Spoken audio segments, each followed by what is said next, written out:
طبعا كذي الحجة ما المعمل لقيت عليه مجرب ونبي يقول عملك صالح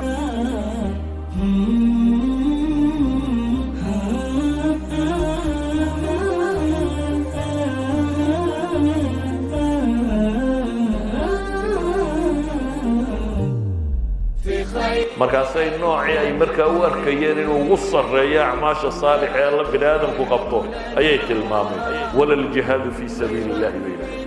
xataa jihaadka miya maalmaha camalka saalix nebigu wuxuu yihi xataa jihaadka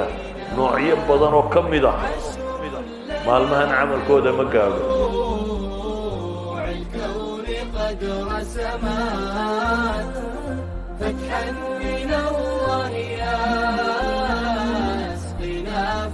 فيروينا نسعى بها لننال البشر كل مدى والله جل بها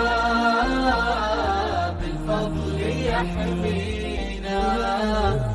يا سعد كل كريم نال بغيته في العشر مستبشرا